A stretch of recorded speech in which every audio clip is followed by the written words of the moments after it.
Can you hear me? Is this good? Yeah! Okay. Into the mic, they say. So into the mic I shall. All right. Imagine walking through school on your way to your next class. While you're strolling through the halls, you collide with the trash can. Upon further inspection, you notice that it is full of water. Searching for an answer, you look up at the ceiling, and you notice that the deteriorating ceiling tiles that are still clinging on have been consumed by gray mold that trails away into the distance. Unfortunately, you are used to this, so you continue on along your way, dodging drops of water that come. Hi, my name is Evelyn Reyes. I'm a youth organizer with the Boston Student Advisory Council. Shout out to them, they're over there. I also work with Youth on Board. Earlier this week, I met with a number of powerful youth from the March for Our Lives Boston. At that meeting, we discussed the importance of equitable funding for education. I'll be sharing some of my own thoughts and some of theirs.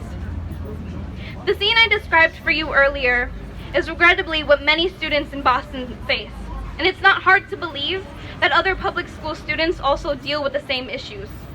Public education across the district and state is suffering from the absence of adequate funding. Many of the buildings, much like the foundation budget, are long overdue for modernization. Students who are in need of supplementary aid are continuously being left behind. Students of low-income backgrounds are facing more trials and tribulations than their affluent counterparts in other neighborhoods. Students in ELL programs are expected to flourish within BPS but aren't given the tools necessary to do so. All of these issues perpetuate socioeconomic divides and set students up to fail.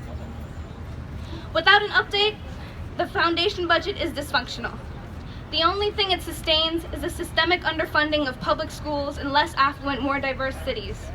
The current system pumps money into towns without taking into account how well that region can support its schools through its own resources. Wider, wealthier towns generate more property taxes, which go into their education systems, and typically, because those towns are smaller, the money does not need to be split in as many different ways. Whereas cities like Boston do not collect enough property taxes to fuel all of its schools. Because the foundation budget does not take these differences into account, the disparities in school budget, and by extension, education, and the disparity in education quality grows larger. A shortage of money is not the problem, and neither is it an excuse. Yeah! Woo! The systemic underfunding of public schools in Boston does not solely rest on the shoulders of the Massachusetts legislature. It is their job to fight every day for the rights of their constituents, though there are additional factors to consider. If the commitment to the payment in lieu of taxes program were fully honored by the universities and colleges in Boston, our public schools would be in much better condition. Emerson is right down the street, Suffolk is around the corner, and Northeastern is slowly swallowing Roxbury. These are only a couple examples, and I really hope they're listening right now.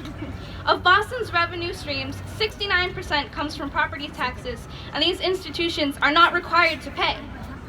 Imagine how much these gigantic institutions could contribute to our education. By paying what they owe, these institutions would be giving back to the low-income students of color whose communities they have displaced. The opportunities that result from this extra financial support would benefit the same students. We know these universities and institutions are capable of making these payments because the majority of their students come from out of state and pay full tuition. They are amassing wealth by not supporting our communities. The failure to make these payments in full is deplorable, especially because they are essentially robbing access to education from the students of Boston. It is unacceptable that these wealthy institutions are not being held accountable for their actions. It was a mistake and an injustice to the students of Boston and of Massachusetts to let this formula grow old. Sadly, yet another injustice was committed yesterday. When the House voted on this bill, they took out the components that addressed funding for low-income and ELL students. Not only was this a transgression of racial and economic justice, but it was a purposeful denial of thousands of futures. Shame! This blatant attack on immigrant families and low-income families, both of which are typically families of color, is quite frankly ridiculous, and it was intentional. Yep. This attack on opportunity and future is not a new issue for many of our students who reside in communities that have been built on the backbone and hardships of people of color, low-income persons, and immigrants. We have seen this through the migration path of white folk moving out into the suburbs because black and brown people from the South moved into northern urban areas to pursue a brighter future. We have seen the situation play out before with black and brown students during segregation when they were limited to the quality of their education. By putting low-income and ELL components of this bill on the chopping block, Massachusetts legislators are perpetuating institutional racism and trapping our students in an endless game of catch-up. This year, this marks the 25th anniversary of the Education Reform Act, which set out to provide academic support for specific student populations who needed it most. It is a slap in the face that our legislators are actively defunding those same students on this anniversary.